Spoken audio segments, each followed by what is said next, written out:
தேவனுடைய நடத்துதலுக்கு என்ன செய்ய மாட்டோம், நம்மை வழி நடத்துதலுக்கு நம்ம என்ன செய்ய மாட்டோம், ஒப்பு கொடுக்காதபடி நமக்கு பிரியமான பாதையை தெரிந்து கொண்டு என்ன செய்வோம், அதன்படி நடக்க நம்ம என்ன செய்வோம், முற்படுது. நமக்கு பிரியமான வழியை தேவன் நமக்கு கொடுக்க வேண்டும் என்று சொல்லியும் நம்ம ஆண்டவருடைய ஜெபம் பண்றோம். ஆண்டவர் என்ன சொல்றாரு, நான் உனக்கு போதித்து நீ நடக்க வேண்டிய வழியில நான் உன்னை நடத்துவேன். இல்ல, இந்த ஒரு வசனம் நம்ம வார்த்தை நமக்குள்ள அது கிரியை செய்யக்கூடியதாய் நம்ம வாழ்க்கைக்குள்ள அது செயல்படக்கூடியதாய் இருக்குமானால் துன்பம் உண்டா, துயரம் உண்டா, கண்ணீர் உண்டா, கவலை உண்டா, கஷ்டம் உண்டா, பாடு உண்டா, இதை யோசனை பண்ணி பார்க்கும்போது ஆண்டவர் கையில நம்மை ஒப்பு கொடுத்துட்டோம். ஏன்னா நாம் நம்மால உருவாக்கப்பட்டவர்களால தேவனுடைய சித்தத்தின்படி தேவன் நம்மை இந்த உலகத்துக்குள்ள சிருஷ்டித்தார். அவருடைய சித்தத்தின்படியே நம்மை இயக்குகிறார்.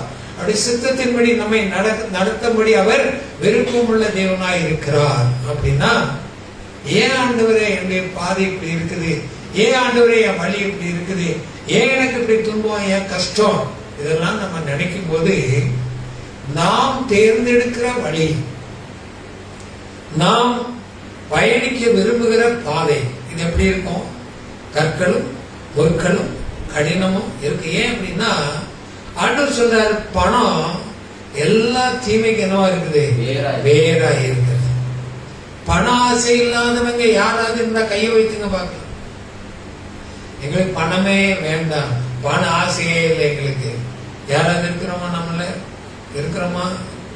அப்படின்னா தேவனுடைய பாதையை நம்ம தெரிந்து கொள்ளவில்லை, தேவனுடைய பாதையை நம்ம அறிந்து கொள்ளவில்லை. நம்முடைய சுயத்தை, நம்முடைய சித்தத்தை தேவன் நமக்கு நிறைவேற்றி கொடுக்க வேண்டும் என்பதை நாம் விரும்புகிறோம். இதுதான் அது தெளிவான அர்த்தம். இந்த ஒண்ணுலயே நம்ம விழுந்துட்டோம். இன்னும் நிறைய காரியங்களை பைபிள் நமக்கு சொல்லி கொடுத்திருக்கும் போது எல்லாம் நம்ம பார்க்கும் போது நம்ம எங்கே நிற்கிறோம், நம்ம எந்த இடத்துல நிற்கிறோம், நம்ம யாருக்காக நிற்கிறோம், நம்முடைய பாதைகள் என்ன, நம்முடைய வழிகள் என்ன அப்படின்னு சொல்லி பார்க்கும்போது நிச்சயமா தேவனுக்கு பிரியமில்லாத பாதையை தான் நம்ம தேர்ந்து கொள்கிறோம். அந்த பாதையில நடக்கதான் நம்ம விரும்புகிறோம். யோபு பாருங்க, நல்ல மனுஷன் இல்லையா, ஆண்டவரால ஒரு நல்ல சர்டிபிகேட் கொடுக்கப்படுகிற ஒரு நல்ல மனுஷன். ஏன் அந்த மனிதனுடைய வாழ்க்கையில அவ்வளவு தூரம் துன்பங்கள், அவ்வளவு தூரம் கஷ்டங்கள், அவ்வளவு தூரம் நஷ்டங்கள், இதெல்லாம் ஏன் சம்பவிக்குதுன்னு பார்த்தா இல்லையா, என்ன சொல்றாரு, தேவன் யோபுவை இரட்டிப்பான ஆசீர்வாதங்களால் நிரப்ப வேண்டும் என்பது அவருடைய வழி, அவருடைய திட்டம். அதனால என்ன செய்யறாரு, துன்பத்தை கொடுக்கிறார், துயரத்தை கொடுக்கிறார், இழப்பை கொடுக்கிறார். ஆனா கைவிடாதபடி என்ன செய்கிறார், யோபுக்கு முன்னிலைமை காட்டிலும் அவருடைய பின்னலைமையின் ஆசீர்வாதம் இரட்டிப்பாக இருந்தது. அல்லேலூயா. நம்ம வசனம் சொல்லுவோம், இன்னைக்கு என்ன சொல்லுவோம், கர்த்தர் இரட்டிப்பான நன்மைகளை எனக்கு தருவார். இது ரொம்ப பிடிக்கும், எல்லாருக்கும் பிடிக்கும், எனக்கும் பிடிக்கும், எல்லாருக்கும் பிடிக்கும். இரட்டிப்பான நன்மைகளை கர்த்தர் தருவார், இந்த நன்மை இன்றே தருவார், இன்றைக்கே வந்து விடணும். இதெல்லாம் நம்ம சிந்தித்து யோசனை பண்ணக்கூடிய நம்முடைய சுய மாமிசம். ஆனா தேவன் வைத்திருக்கிற ஆசீர்வாதங்கள் இரட்டிப்பான ஆசீர்வாதங்கள் அல்ல. அவர் சொல்லுகிறார், என்ன சொல்றாரு, சிறையிருப்பிலிருந்து திரும்பி வருகிறவங்க நித்திய மகிழ்ச்சி அடைவாங்க, ஆனந்த கழிப்படைவாங்க. அவங்க மேல இருக்கும், அவங்க தலைமையில நிச்சய மகிழ்ச்சி நிரந்தரமா இருக்கும். எங்க இருந்து வந்தவங்க, சிறையிருப்பிலிருந்து திரும்பி வர்றவங்களுக்கு நித்திய மகிழ்ச்சி. சங்கீதம் 84 படிச்சீங்கன்னா அங்க சொல்றாங்க, என்ன சொல்றாங்க, கண்ணீரினால நிரம்பி குளங்களை நிரப்புறாங்க, அழுகையின் பள்ளத்தாக்க உருவ கடந்து கண்ணீரின் தடாகமா மாற்றாங்க. அவங்க பலத்தின் மேல் பலன் அடைந்து எங்க காணுறாங்களா, சீயோனில காணப்பட்ட. நம்ம எங்க காணப்படணும் நம்ம விரும்புகிறோம், நம்ம எங்க காணப்படணும்னு விரும்புகிறோம் இல்லையா. அப்படின்னா இக்காலத்து பாடுகள், ரோமர்ல அப்போஸ்தலன் ரொம்ப அழகா சொல்றாரு, இக்காலத்து பாடுகள் இனி வெளிப்பட போற மகிமைக்கு எந்த விதத்துல ஒப்பானது அல்ல. இதெல்லாம் தேவனுடைய வார்த்தை, இதெல்லாம் நம்ம மனதுக்குள்ள பதித்து கொள்ளக்கூடிய வார்த்தையா இருக்கு. அப்படின்னா இன்னைக்கு இருக்கிற பாடு, இன்னைக்கு இருக்கிற போத்திரம் நம்ம எங்க கொண்டு போய் சேர்க்குமா, நித்திய மகிமையின் ஆட்சியில நம்ம ராஜாக்களும் ஆசாரியருமாய் கொண்டு சேர்க்கக்கூடிய காலம். பாடுகளை செய்கிற, சோதனைகளை செய்கிற மனுஷன் பாக்கியவான் இல்லையா? அப்போஸ்தலனாகிய பவுல் சொல்றான், எங்களுக்கு வேதனை, சோதனை, பலவீனங்கள்லாம் வருகிறது, தேவனுடைய நாமத்தின் மகிமைக்கென்று நாங்கள் அதை விருப்பமாக ஏற்றுக்கொள்கிறோம் இல்லையா? இன்னைக்கு நம்ம அப்படிப்பட்ட ஒரு சூழ்நிலைக்குள்ள நம்மளால வர முடியுமா? வர முடியவே முடியாது. ஒரு சில வசனங்களை நம்ம வாசிக்கலாம். அதுக்கு பின்பாக ஒரு சின்ன செய்தியை சொல்லி முடிக்க கர்த்தர் நமக்கு கிருபை செய்வாராக. வாசிங்க. ஓசியா 14ஆம் அதிகாரம் 9வது வசனம் வாசிக்கலாமா? ஓசியா 14:9. இவைகளை உணரத்தக்க ஞானம் உள்ளவன் யார்? இவைகளை கிரகிக்கத்தக்க புத்தியுள்ளவன் யார்?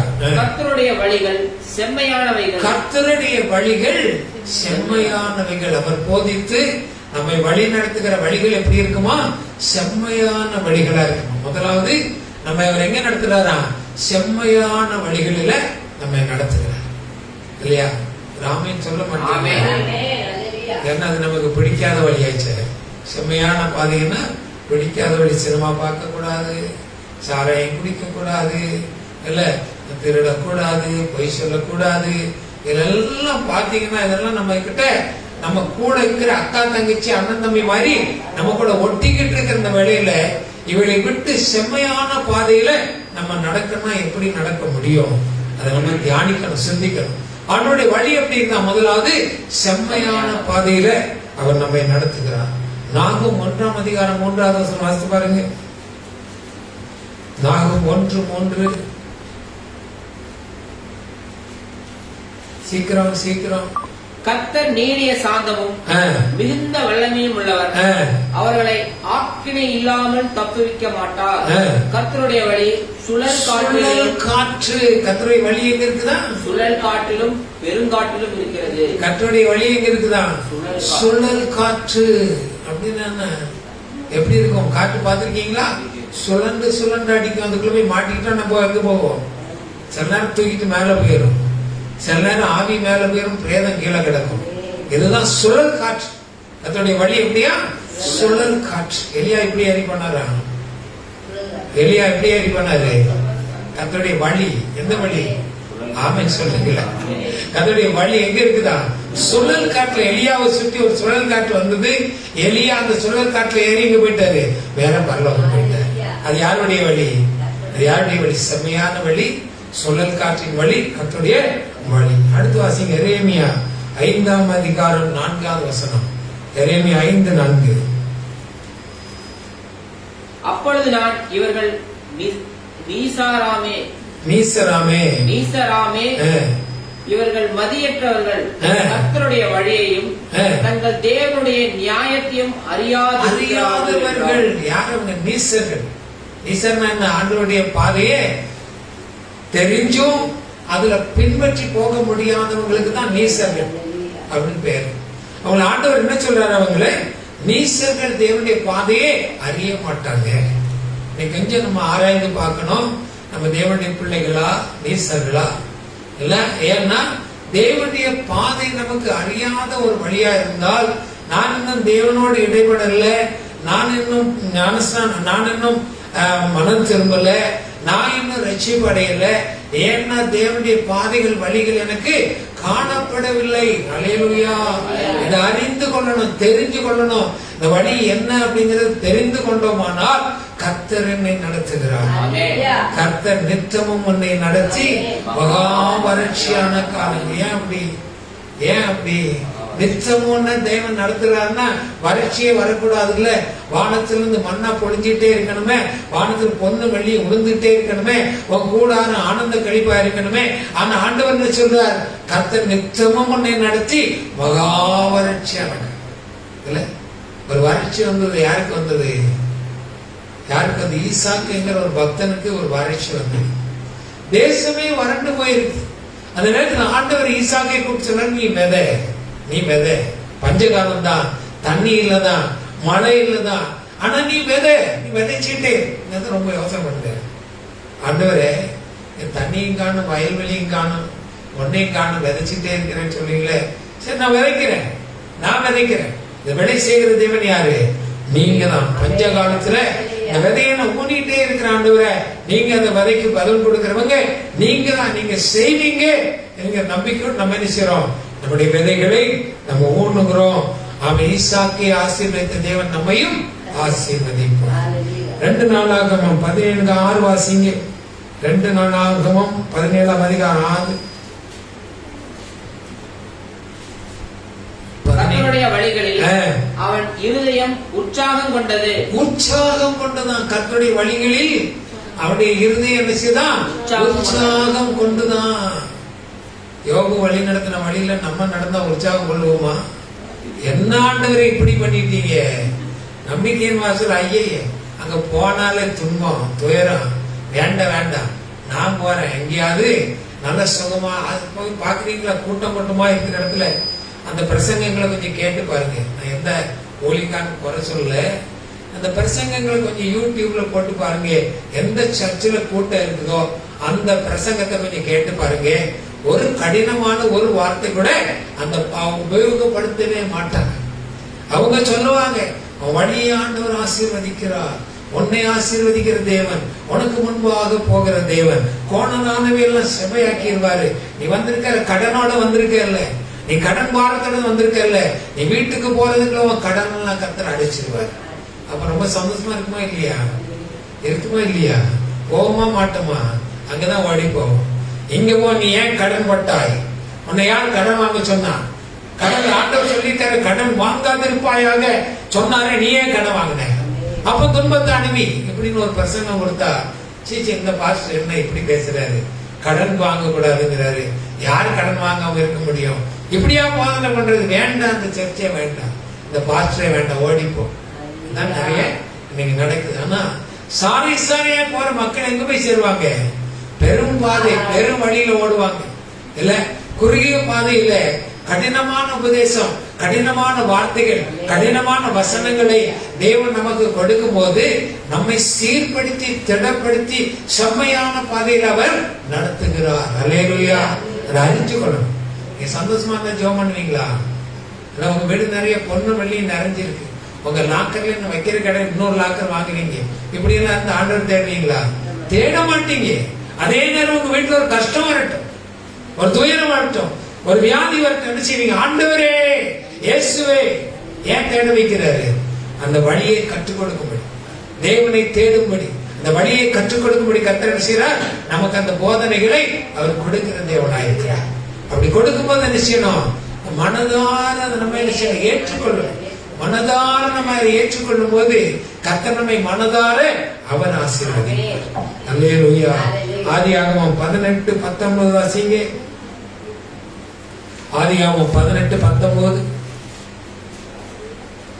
கர்த்தர் ஆபிரகாமுக்கு சொன்னதை நிறைவேற்றும்படியாக அவன் தன் பிள்ளைகளுக்கும் தனக்கு பின்வரும் தன் வீட்டாருக்கும் நீங்கள் நீதியையும் நியாயத்தையும் செய்து கர்த்தருடைய வழியை காத்து நடவுங்கள்.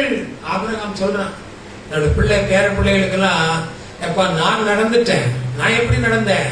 எனக்கு கொடுத்த ஒரே ஈசாக்க கொண்டு போய் பலி செலுத்துன்னு சொன்னாரு. நான் அவர் சொன்ன வார்த்தையை கீழ்ப்படிஞ்சு அவனையும் கூட்டிட்டு பலி செலுத்த போயிட்டேன். அதனால என்ன ஆசீர்வதிச்சாரு.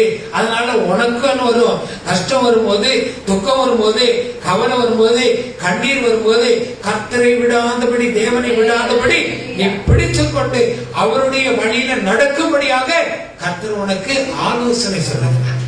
ஏன்னா உன்னை இங்க கொண்டு சேர்க்கணும், பரலோகத்துல கொண்டு சேர்க்கணும். உன்னை என்ன செய்யணும்? உன்னை கொண்டு தேவன் ஆட்சி செய்யும்படியான அதிகாரத்தை கர்த்தர் உனக்கு கொடுக்கணும், உன் கையில கொடுக்கணும். அதுக்காக எந்த காலத்துல இப்பாடுகள், உலகத்து பாடுகள்ல நாம் சந்தோஷமாய் மகிழ்ச்சியாய் அதை மேற்கொள்ளும் போது கர்த்தர் என்ன செய்வார்? நம்மை ஆசீர்வதிக்கிற தேவனாய் இருக்கிறார். ராமன் சொல்லலாம். அல்லேலூயா. கர்த்தருடைய வழிகள் எப்படி இருக்குது? நிறைய இருக்கு, கொஞ்சமா நான் சொல்லி இருக்கிறேன். இந்த வழிகளை கற்றுக்கொள்ள வேண்டியது நம்முடைய முதல் காரணமாயிருக்கும். அப்படி வழி ஆண்டவரே நீர் போதிக்கிறேன்னு சொல்லியிருக்கீங்க, வழியை காட்டுங்க. ஆண்டவர் உட்காரணும், கர்த்தருடைய சமூகத்துல நினைச்சணும், உட்கார்ந்து அமைதியா உட்கார்ந்து இந்த ஒரே ஒரு வசனம் வேதனை போட்டு புரட்டாதீங்க. ஆண்டவர் என் பிள்ளைய ஆசீர்வதிங்க, என் குடும்பத்தை ஆசீர்வதிங்க, என் வீட்டை ஆசீர்வதி, எல்லாம் ஆண்டவருக்கு தெரியும். எல்லாம் கூட கொடுக்க அவருக்கு தெரியும். ஆனா நம்ம செய்ய வேண்டியது என்ன? ஆண்டவரே உன் வழியை நான் கற்றுக்கொள்ளணும், உங்க வழியில நான் நடக்கணும், எனக்கு அதை காண்பித்து கொடுங்க, எனக்கு எப்படியாவது நீங்க உணர்த்தி கொடுங்க, என் கரத்தை பிடிச்சு நீங்க நடத்துங்க ஆண்டவரே, நான் அதை விரும்புகிறேன் இப்படி சொல்லி ஜபத்துல நீங்க உட்காருங்க. கர்த்தர் நிச்சயமா என்ன செய்வாரு? உங்களுக்கு அந்த வெளிப்பாடை கொடுப்பார். ஒரு உகந்த நேரம் என்ன தெரியுமா? அதிகாலையில சில நேரம் தட்டி தட்டி எழுப்பிடுவார். நேற்று ராத்திரி 4 தடவை என்ன எழுப்புவார். 4 மணி படுத்த ஒரு 9:45 10 மணிக்கு படுத்த 11 மணிக்கு எழுப்பிட்டார். சரி என்னடா சொல்லி ரொம்ப நாளைக்கு பிரசங்கம் பண்ணுமே, டயர்டோட எப்படி செய்ய முடியும் ஆண்டவரே, நான் தூங்கணும் ஆண்டவரே. 12:30 மணிக்கு எடுத்தார், 2:30 மணிக்கு எழுப்பிட்டார், 4:30 மணிக்கு எழுப்பிட்டார். 4 முறை நேற்று ராத்திரி எழுப்பி இருக்காரு. அல்லேலூயா. இப்ப எழுப்பும் போது தேவனுடைய சமத்துல நம்ம ஆண்டவர்கிட்ட கேட்கணும், புலம்ப கூடாது.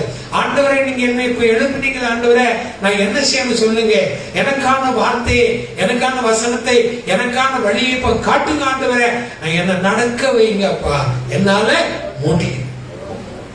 ஒப்பு கொடுத்தோம், என்னால முடியல. முடியுமா? கர்த்தருடைய பார்வையில நம்மளால நடக்க முடியுமா? முடியவே முடியாது. ஆனா ஆண்டவருடைய சமத்துல நம்ம ஒப்பு கொடுக்குமா, ஆண்டவரே என்னை உங்களுடைய கருத்துல ஒப்பு கொடுக்கிறேன், நீ நடத்துங்க ஆண்டவரே, எனக்கு தெரியாது. இந்த பொல்லாத உலகத்துல, இந்த நாசம் பிடிச்ச உலகத்துல, நிச்சயம் நிறைந்த உலகத்துல, இந்த மாமிச கிரியை நிறைந்த உலகத்துல நீர் என்ன வைத்திருக்கிறீங்க ஆண்டவரே, இதுல நடக்கணும் ஆண்டவரே, என்னை பிடித்துக் கொள்ளுங்க என்று சொல்லும் போது செம்மையான பாதையில கர்த்தர் நம்மை நடத்துவார்.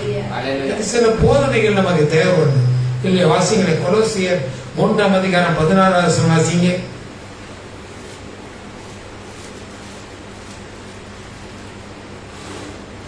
கிறிஸ்துவின் வசனம் உங்களுக்குள்ளே சகல ஞானத்தோடும் பரிபூர்ணமாக வாசமாய் இருப்பதாக. சங்கீதங்களினால் அதுக்கு முன்ன வசனத்தை வாசிங்க, மெதுவா வாசிங்க பார்க்கலாம். தேவ சமாதானம் உங்கள் இருதயங்களில் ஆள கடவது. தேவ சமாதானம் உங்கள் இருதயங்களிலே ஆள வேண்டுமானால் இதற்கென்றே நீங்கள் ஒரே சரீரமாக அழைக்கப்பட்டிருக்கிறீங்க. நன்றி அறிதல் உள்ளவர்களுமாயிருங்கள். கிறிஸ்துவின் வசனம் உங்களுக்குள்ளே சகல ஞானத்தோடும் பரிபூரணமாக வாசமாயிருப்பதாக. இதனால என்ன செய்யறாங்க? சங்கீதங்களினாலும் கீர்த்தனையினாலும் என்ன செய்யணுமா? நம்ம ஞான பாட்டுகள்லாம் நம்ம என்ன செய்யணுமா? ஒருவருக்கு ஒருவர் போதித்து புத்தி சொல்லுங்க சொல்லி ஆண்டவர் என்ன செய்யறாரு? நமக்கு ஒரு போதனையை கொடுக்கிறார். என்ன செய்யணும்? சங்கீதங்களினாலும் ஞான பாட்டுனாலும் ஒருவருக்கு ஒருவர் என்ன செய்யணும்? போதிச்சு புத்தி சொல்றோமா? நம்ம சொல்றோமா? அதுக்கு ஏன் சொல்ல முடியல அப்படின்னா, ஒன்னாவது நம்ம நினைக்கக்கூடிய காரியம் என்ன அப்படின்னா, நான் என்ன செய்ய போறேன், என்ன கொண்டு என்ன செய்ய போறேன், நான் பரிசுத்தவனா, எனக்குள்ள வார்த்தை இருக்குதா, எனக்குள்ள இயேசு இருக்கிறாரா, இந்த சந்தேகம் இப்படி அநேகருக்குள்ள நிறைய குடிகொண்டு இருக்கிறதுனால என்ன செய்ய மாட்டோம்? அடுத்தவங்களுக்கு போய் தேவனுடைய வசனத்தை சங்கீதங்கள் மூலமா, பாட்டுகள் மூலமா பாட்டு சொல்லி கொடுக்கறதுக்கு நம்மளால இன்னைக்கு முடியல. ஆமென் சொல்றீங்களா? உண்மையா இல்லையா? கொஞ்சம் ஆராய்ந்து பாருங்க, கொஞ்சம் நம்ம சிந்திச்சு பாருங்க. உண்மையா பொய்யா? உங்க வீட்டுல எத்தனை பேர் வர்றாங்க, உங்களுக்கு அறிமுகமான எத்தனை பேர் இருக்கிறாங்க, இவங்கிட்ட ஒரே ஒரு வார்த்தை, இயேசு உங்களை நேசிக்கிறார், இயேசு உங்களுக்காக சிலுவையில் அறையப்பட்டார், இயேசுவின் ரத்தம் உங்களை இன்னைக்கு பாதுகாக்குது, ஒரு வார்த்தை சொல்லி பாருங்க, அவங்களுக்குள்ள அந்த வார்த்தை என்ன செய்யும்? கிரியை செய்வதை தேவன் செயல்படுத்துகிற தேவனாய் இருப்பார். நம்ம என்ன சொல்லுவோம்? நானே பரிசுத்தவான் அல்ல, நானே சுத்தவான் அல்ல, எனக்குள்ளே வார்த்தை இல்ல, எனக்குள்ளே வசனம் இல்ல, நான் எப்படி சொல்றேன் அப்படிங்கிற முதலாவது நிறுத்தம். அப்படின்னா நீ கிறிஸ்தவனே அல்ல, கிறிஸ்துவனுக்குள் ஜீவிக்கல, தேவனுடைய வார்த்தை உனக்குள்ள இல்லவே இல்லை. ஆமென் சொல்ல மாட்டீங்களா? ஆமென் சொல்ல மாட்டீங்களா? சத்தமா இருக்கா இல்லையா? நீங்க செய்றீங்களா இல்லையா? நீ ஒரு கிறிஸ்தவனா பேர் வச்சிருந்தீங்கன்னா சுவிசேஷத்தை அறிவிக்க வேண்டியது உன் மேல விழுந்த ஒரு பிரதான கட்டளையாய் தேவன் கொடுக்கிறார் இல்லையா? மத்தேயு கடைசி அதிகாரத்துல என்ன சொல்றாரு? நீங்க புறப்பட்டு போய் சகல சிருஷ்டிக்கும் சுவிசேஷத்தை சொல்லுங்கள். சொல்றோமா இல்லையா? அப்படின்னா தேவனுடைய வழியை நீ கற்றுக்கொள்ளல, தேவனுடைய வழியில நம்ம நடக்கல, தேவனுடைய வழியின் பிரகாரம் நம்ம செயல்படவே இல்லை. அல்லேலூயா. இன்னைக்கு நம்ம மனம் திரும்பணுங்க. இன்றைக்கு இதுல இருந்து ஒரு முடிவு எடுக்கணும். இன்றைக்கு இல்ல, இந்த வாழ்க்கை பயணோடு இல்ல, ஒரு புதிய ஜீவன், புதிய வாழ்க்கையில நான் நடக்க போறேன். கர்த்தர் என்னை நடத்துகிற பாதையில, அவர் என்னை போதிக்கிற பாதையில, நான் மாத்திரமல்ல எனக்கு தெரிஞ்சவங்களுக்கு அந்த வார்த்தையை நான் சொல்றேன். வாசிங்க 1 கொரிந்தியர் 4:17 வாசிங்க. 1 கொரிந்தியர் 4:17. இது நிமித்தமாக எனக்கு பிரியமும் கர்த்தருக்குள் உண்மையும் உள்ள என் குமாரனாகிய தீமோத்தேயுவை உங்களிடத்தில் அனுப்பினேன். நான் எங்கும் எந்த சபையிலும் போதித்து வருகிற பிரகாரம் கிறிஸ்துவுக்குள்ளான என் நடத்தைகளை ஒரு நிமிஷம் போதும். கிறிஸ்துவுக்கு உள்ளான நடத்தைகளை இல்ல, கடந்த 2 வாரமா நான் உங்களுக்கு போதனை கொடுத்தேன்னு சொன்னேன். கிறிஸ்துவுக்குள் வாழ்கிற ஒரு வாழ்க்கை. தீமோத்தேயுக்கு ஒரு காரியம் சொல்லிக் கொடுக்கிறாரு. கிறிஸ்துவுக்குள்ளாக இருக்கிறோமா? வேற எங்கேயும் சிந்தையே நம்ம போட வேண்டாம். நம்மை நாமே ஆராய்ந்து பார்க்கணும். நான் அந்த வசனத்துக்குள்ள இருக்கிறேனா? நான் கிறிஸ்துவுக்குள்ள இருக்கிறேனா? நான் கிறிஸ்துவன் பேர் வச்சிருக்கிறேன் தவிர கிறிஸ்துவுக்கு எனக்கு என்ன சம்பந்தம்? இதை நினைச்சணும். முதல்ல நம்ம ஆராய்ந்து பார்க்கணும். தனிமையில் உட்கார்ந்து ஆராய்ந்து பார்க்கணும். வீட்டுல நிறைய குடும்பம் நிறைய கஷ்டமா இருந்தா பைபிளை தூக்கி எங்கேயாவது போங்க. பக்கத்துல பார்க்குகள் இருக்கு, இல்ல சபைகள், எங்கேயாவது ஒரு இடத்துல போங்க. பைபிளை வச்சுட்டு ஆண்டவரே என்னோட பேசும், கர்த்தாவே என்னோட பேசும் வழிகளை நான் கற்றுக்கொள்ளணும். ஆண்டவரே எனக்கு நீர் போதித்துக் கொடும், கிறிஸ்துவுக்குள் நான் இருக்க விரும்புகிறேன், எனக்கு அந்த பாக்கியத்தை ஸ்லாக்கியத்தை கொடுங்க என்று சொல்லி ஆண்டவர்கிட்ட கேட்கும்போது அவர் என்ன செய்வார்? நிச்சயமாக அவர் கொடுக்க வல்லமையுள்ள தேவனாக இருக்கிறார். ஆமென். வாசிங்க. ஆமென். யோவான் 14ஆம் அதிகாரம் 26வது வசனம். யோவான் 16:26, 14:26. பரிசுத்த ஆவியானவர் வாசிங்க. என் நாமத்தினாலே பிதா அனுப்ப போகிற பரிசுத்த ஆவியாகிய தேற்றரவாளனே எல்லாவற்றையும் உங்களுக்கு போதிக்கிற இவர் யாரு? பரிசுத்த ஆவியானவர். அல்லேலூயா. இருக்காரா? இருக்காரா? இருக்காரா? இருக்காரா? இருக்காரா இல்லையா? இருக்காரா இல்லையா? பரிசுத்த ஆவியானவர் இல்லைன்னா சுவாசிக்கவே முடியாது. அந்த ஆவி பரிசுத்த ஆவியாய் நமக்குள் வாசம் செய்கிற தேவனாய் இருக்கிறார். இல்லையா? அந்த ஆவியானவர்கிட்ட கேட்கணும். பரிசுத்த ஆவியானவரே, எனக்குள் வாசமாயிருக்கிற பரிசுத்த தேவனே, எனக்கு உங்க வழியை காட்டுங்க. நீர் போதித்து நான் நடக்க வேண்டிய வழியில நடத்துவேன்னு சொன்னீங்களா ஆண்டவரே, அந்த வழியை எனக்கு இன்னைக்கு காட்டுங்க. இந்த வழியில நடக்க நான் விரும்புகிறேன், நான் ஆயத்தமா இருக்கிறேன். அல்லேலூயா. சொல்லும் போது நிச்சயமா கர்த்தர் செய்வார், நமக்கு அந்த பாதையை கொடுப்பார். பைபிள் ஒரு சின்ன சம்பவத்தை நான் சொல்லி முடிக்க ஆசிக்கிறேன். அவன் நீங்க எடுத்துக்கொள்ளணும். எங்க எடுத்துக்கொள்ளணும்னா, அவன் 1 சாமுவேல் 9ஆம் அதிகாரத்துல நீங்க எடுத்துக்கொள்ளணும். அங்க ஒரு சம்பவம் நம்ம எல்லாருக்கும் தெரியும். என்ன சமூக இஸ்ரவேல் ஜனங்கள் எங்களுக்கு ஒரு ராஜா வேணும் அப்படின்னு சொல்லி கேட்கிறாங்க. அப்ப என்ன சொல்றாரு? ஒரு ராஜாவை தெரிந்து கொள்வதற்கான கர்த்தருடைய வழிகளை அங்க காண்பிக்கிறத நம்ம பார்க்கலாம். வாசிங்க. 1 சாமுவேல் 9ஆம் அதிகாரம் 6வது வசனத்தை வாசிங்க. அதற்கு அவன், இதோ இந்த பட்டணத்திலே தேவனுடைய மனுஷன் ஒருவர் இருக்கிறார். அவர் பெரியவர். அவர் சொல்லுகிறதெல்லாம் தப்பாமல் நடக்கும். பெரியவர் சொல்றதெல்லாம் தப்பாமல் நடக்கும். அங்கே போவோம். ஒருவேளை அவர் நாம் போக வேண்டிய நம்முடைய வழியை நமக்கு தெரிவிப்பார். ஒருவேளை நாம் நடக்க வேண்டிய வழியை அவர் நமக்கு தெரிவிப்பார். அல்லேலூயா. என்ன சொன்னாங்க? இந்த பட்டணத்துல தேவனுடைய மனுஷன் ஒருவர் இருக்கிறார். அவர் பெரியவர், அவர் நல்லவர், தேவன் அவரோடு இருக்கிறார். அவர் சொல்லுகிற வார்த்தை சரியா இருக்கும், தீர்க்க தரிசனமாய் வார்த்தைகளை சொல்லுவார். அவர்கிட்ட போனா ஒருவேளை என்ன நடக்கும்? நம்ம தேடி போகிற காரியம் என்ன தேடி பண்ணாங்க? கழுதை. என்ன சொன்ன? 1வது வசனம் 2வது வசனம் வாசித்தீங்கன்னா, பராக்கிரமசாலியாகிய கீஸ் என்கிறவனுடைய மகனாகிய சவுல் அவனை பார்த்து என்ன செய்யறாங்க? என்னுடைய கழுதைகளை தேடிவான்னு சொல்லி அப்பா என்ன செய்யறாரு? ஒரு வேலைக்காரனை கூட சேர்த்து அனுப்புறாங்க. நிறைய ஊர்களெல்லாம் சுத்தி எடுத்து வராங்க.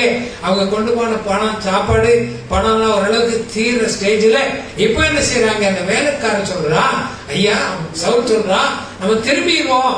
அப்பா வந்து கழுதைக்காக வருத்தப்படுவதை பார்த்திலும் நம்ம காணாம போனதுக்காக அவர் வருத்தப்படுவார், திரும்பலாம் என்று சொல்லி அந்த வேலைக்காரர் சொல்லும் போது, சவுல் சொல்லும் போது இந்த வேலைக்காரன் சொன்னாங்க, இல்ல இந்த ஊர்ல ஒரு தேவனுடைய மனுஷன் இருக்கிற அவங்க கிட்ட நம்ம போலாம். அல்லேலூயா. துன்பத்துல உங்க கஷ்டத்துல உங்க பாத தெரியாத ஆட்ட போல நீங்க அலையும் போது மனுஷங்கிட்ட போய் ஆலோசனை கேட்கறீங்களே, அதெல்லாம் விட்டு போட்டு தேவனுடைய சமூகத்துல முழங்கால் படியிட்டு, ஆண்டவரே எனக்கு வழியை காட்டுங்க, ஆண்டவரே நீர் உண்மையான தேவன் அல்லவா, நீ பரிசுத்த தேவன் அல்லவா, நீர் எனக்கு அந்த வழியை காட்டணுமே, இன்றைக்கு நான் நடக்க வேண்டிய வழி எனக்கு சொல்லிக் கொடுங்க அப்பா, நீங்க சொன்னாதான் அதுல நடக்க முடியும், நீங்க சொன்னாதான் நான் வந்து எழுப்புவேன். இப்படி ஆண்டவர்கிட்ட நம்ம உட்கார்ந்தால் அவர் வழியை காட்டாமல் என்ன செய்வார்? அல்லேலூயா. காட்டு வர மாட்டாரா? இல்லையா? என்ன நடக்க சொல்றாங்க? தேவனுடைய மனுஷன் இருக்கிறாரு, அவர்கிட்ட போய் நம்ம கேட்டான்னா நம்ம நடக்க வேண்டிய வழியை அவர் நமக்கு காட்டுவார். அல்லேலூயா.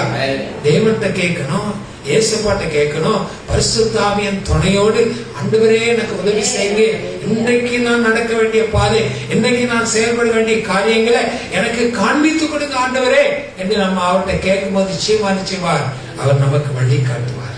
அல்லேலூயா. அடுத்து பாருங்க, அந்த சமுத்திரம் போறதுக்கு ஒரு சிறு காரியங்கள் இருக்குது பாருங்க.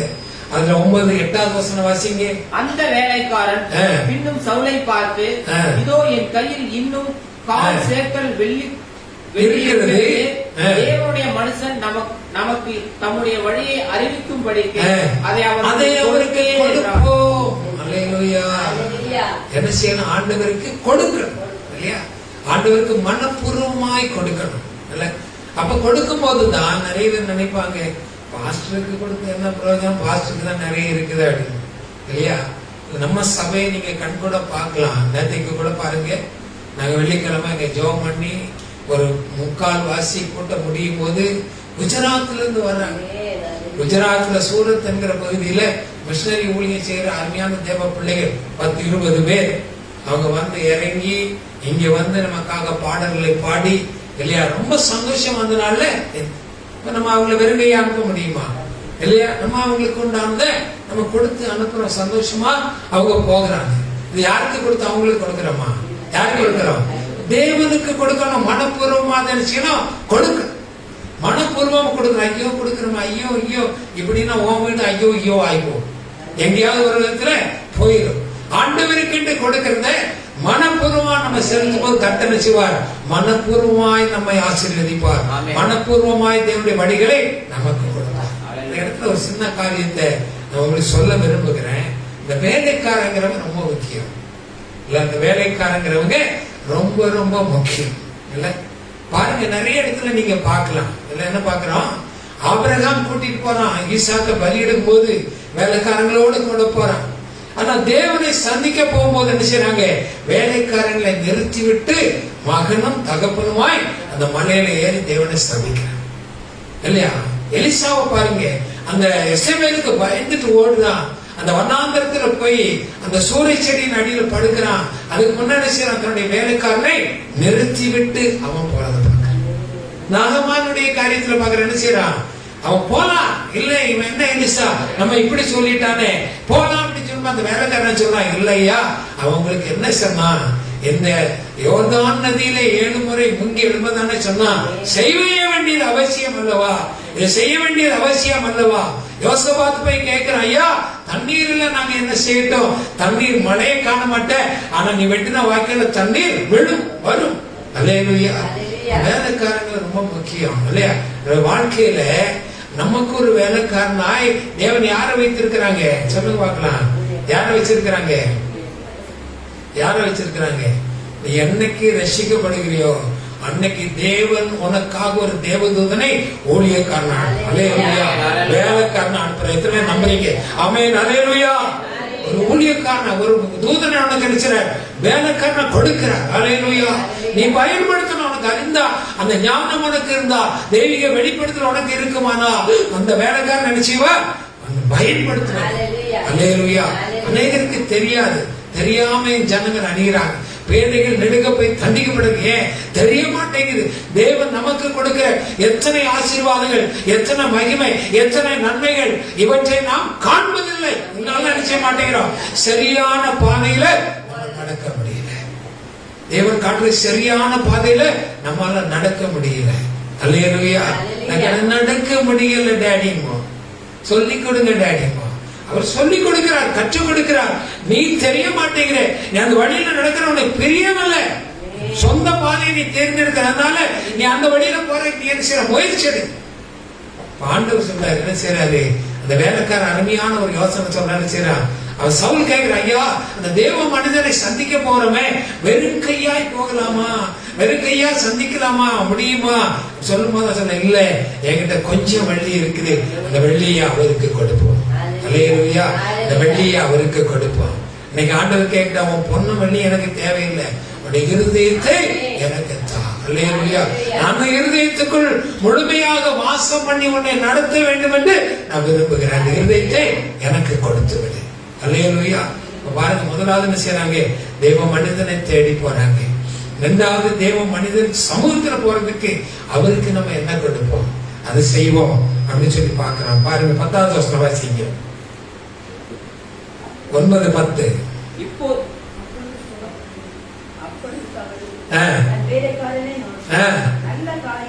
நல்ல காரியம் சொன்ன, இதுதாங்க ரொம்ப முக்கியம்.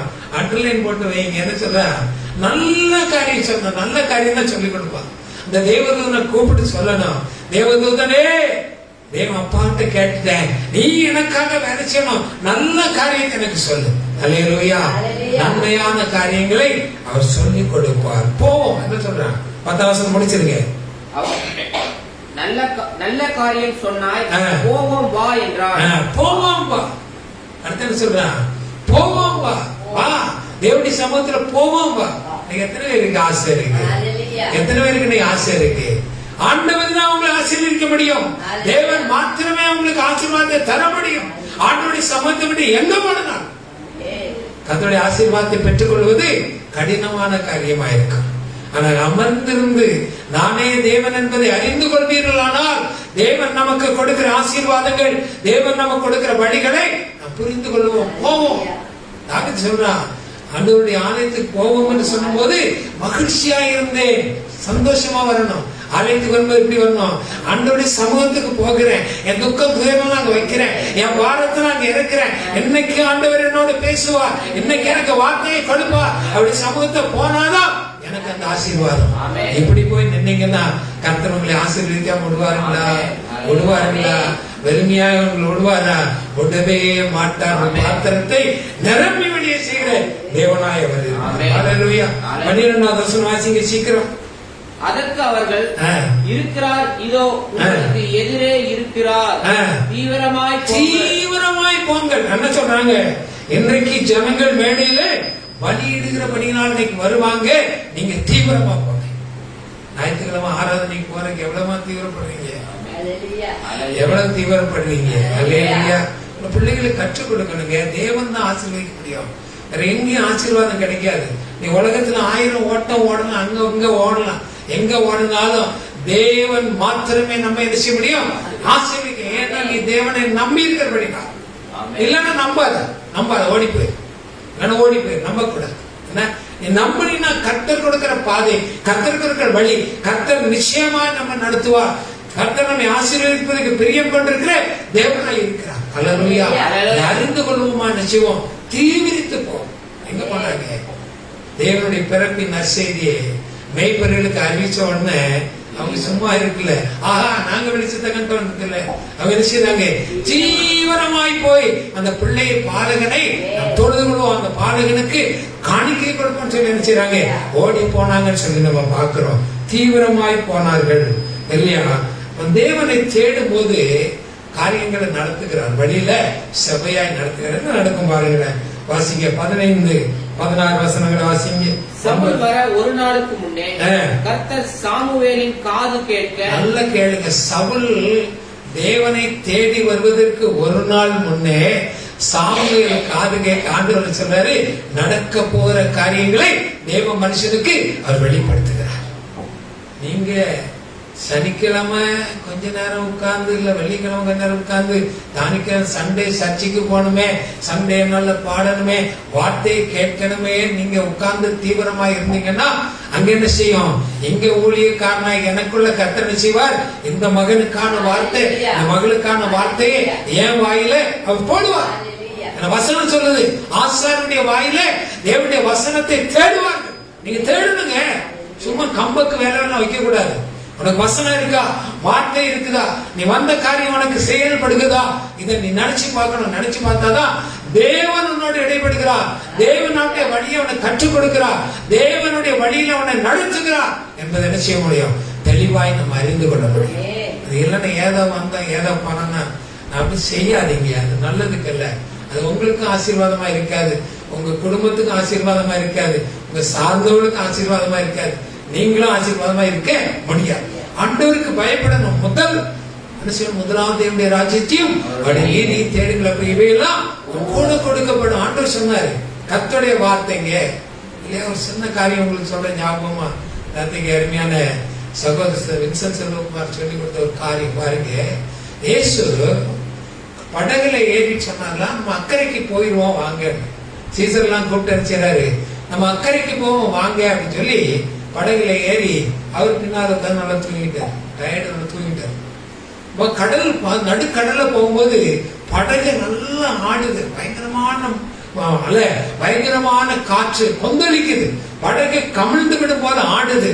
இங்க இருந்தவங்க மீனவங்க எல்லாம் நல்ல ஓட்ட கற்றவங்க நல்லா ட்ரை பண்ணி பாக்குறாங்க. அவங்களால நினைச்ச முடியல. இப்ப பாக்குறாங்க, இவர் என்னடா இப்படி தூங்கிட்டு இருக்காரு, இவர் செத்து போங்கிறது தெரியலையா, நம்ம இப்ப கடலுக்குள்ள வந்தா செத்து போவோமே, நல்லா தூங்கிட்டு இருக்காரு, என்னடா இதுன்னு சொல்லி அவரை தட்டி எழுப்புறாங்க. ஐயரே என்ன சொன்னாங்க? நாங்கள் மடிந்து போகிறோமே. என்ன வார்த்தை சொன்னாரு? அற்ப விசுவாசி. அல்லேலூயா.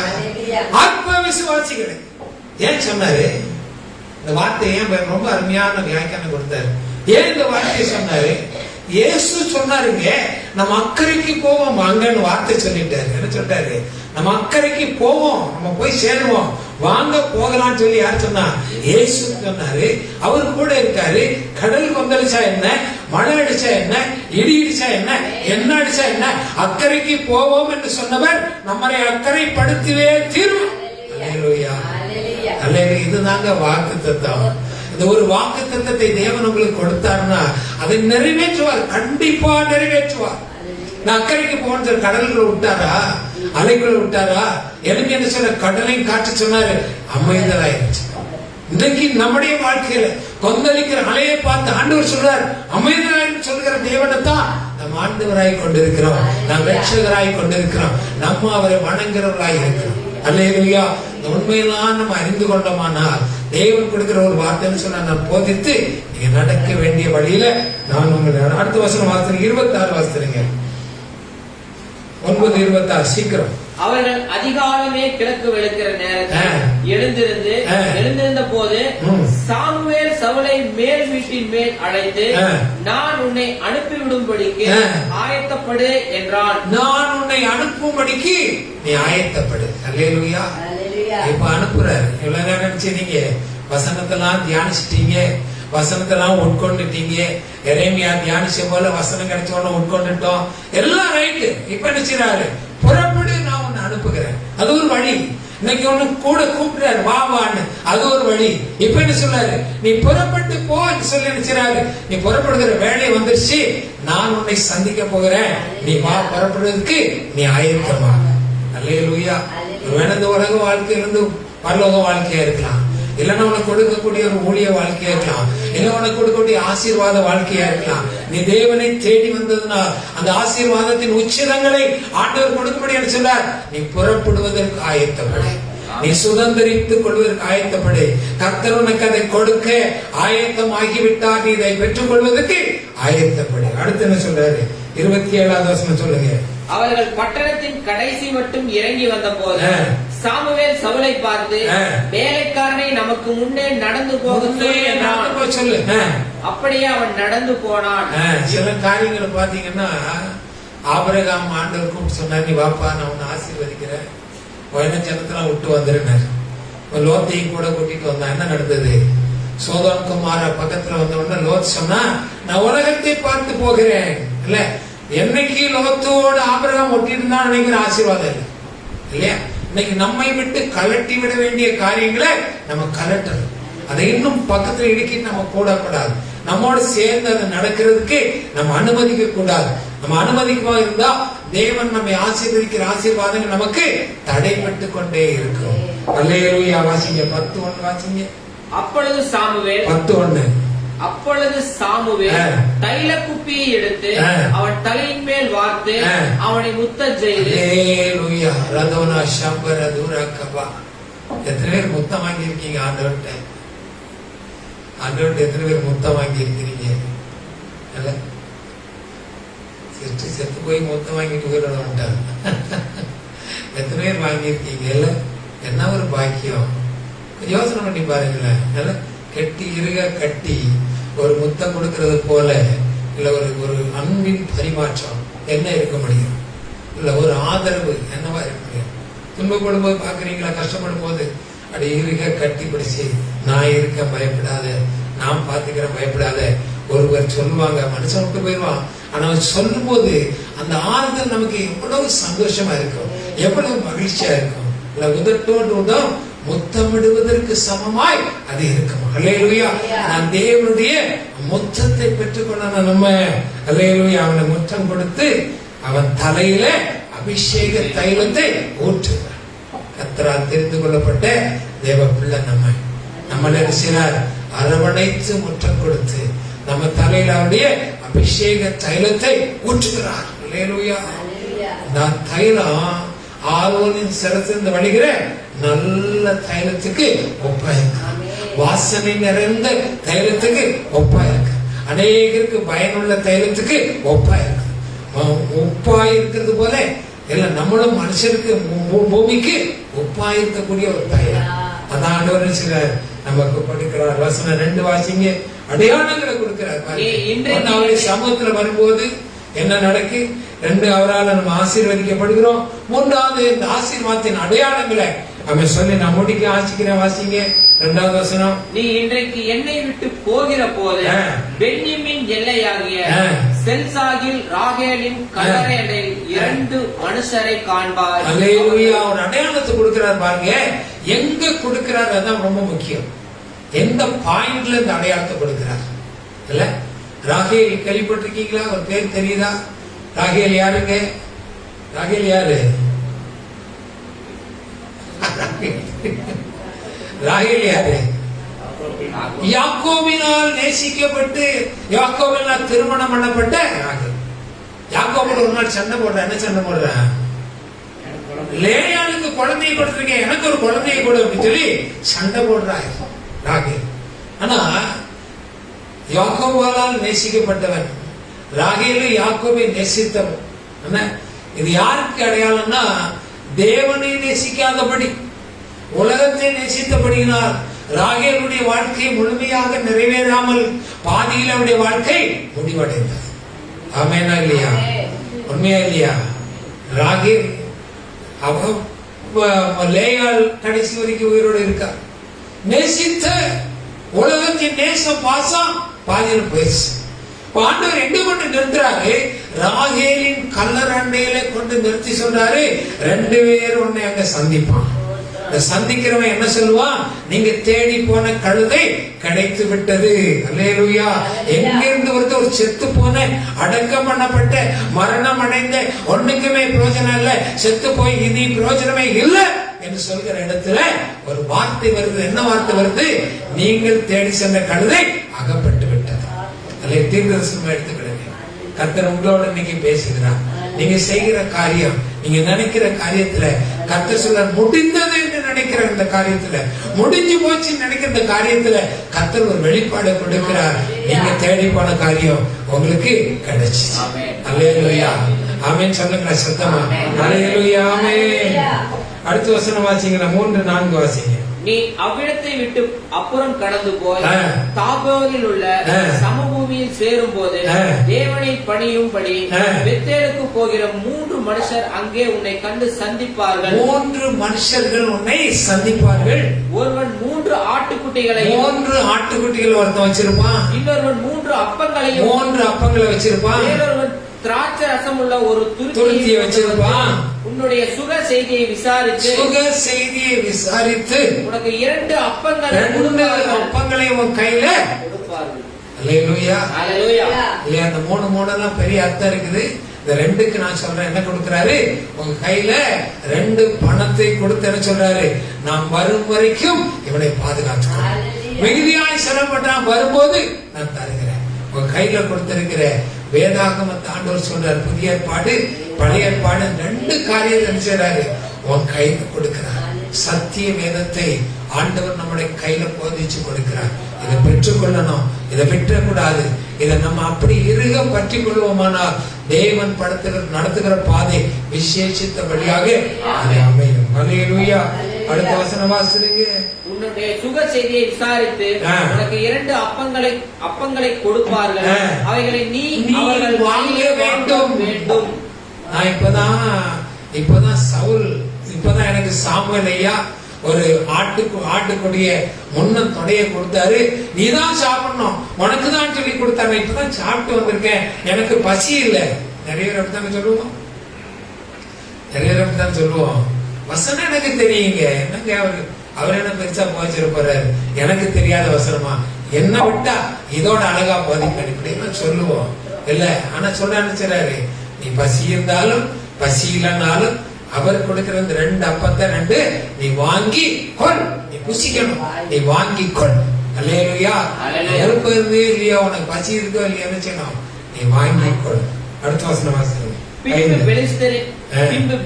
நல்ல ரொம்ப முக்கியமான வசனம், நல்ல கவனிங்க. பின்பு பெலிஸ்தரின் தானியம் இருக்கும் தேவனுடைய மலைக்கு போவார். எங்க போறாரா? பெலிஸ்தியரின் தானம் இருக்கும் இடம். பெலிஸ்தியருக்கும் இஸ்ரவேல் ஜனங்களுக்கு ஒரு நாளும் ஒத்து போக, எப்பவும் பெலிஸ்தியர் சண்டை போட்டுட்டே இருக்கும். இப்ப எங்க போய் சொல்றாரு? பெலிஸ்தியர் இருக்கிற தானியத்துக்கு நிப்போம். என்ன குறிக்குது?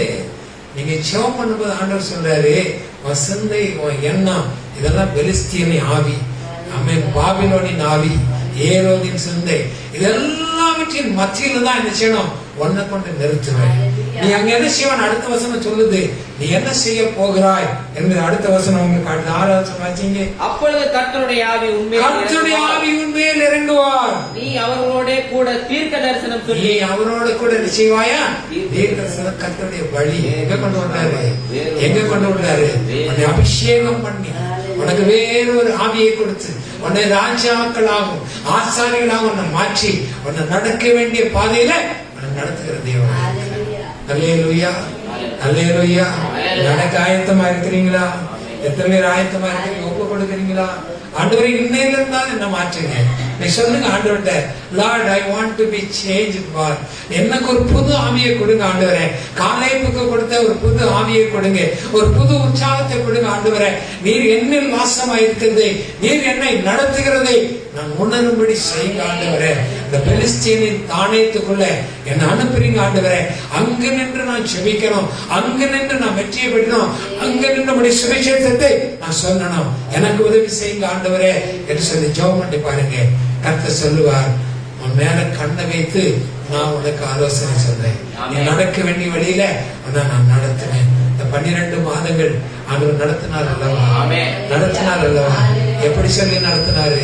நீ அறியாத பாதையில உன்னை கொண்டு தான் நடத்தி, நீ தெரியாத வழியில உன்னை நடத்தி, உங்ககிட்ட இருளெல்லாம் வெளிச்சமாக்கி, உன் கோணலெல்லாம் செவைப்படுத்தி, எல்லாவற்றையும் நான் அவளை செய்து அவளை கைவிடாது இருப்பேன் சொன்ன ஆண்டவர் நம் கடைசி மாதத்தில் சொல்ற, நீ நடக்க வேண்டிய வழி இனி நீ தெரியாத பாதை இல்லை, நீ அறியாத வழி இல்லை, நீ நடக்க வேண்டிய வழியை நான் உனக்கு போதிக்கிறேன். நீ அந்த வழியில நட.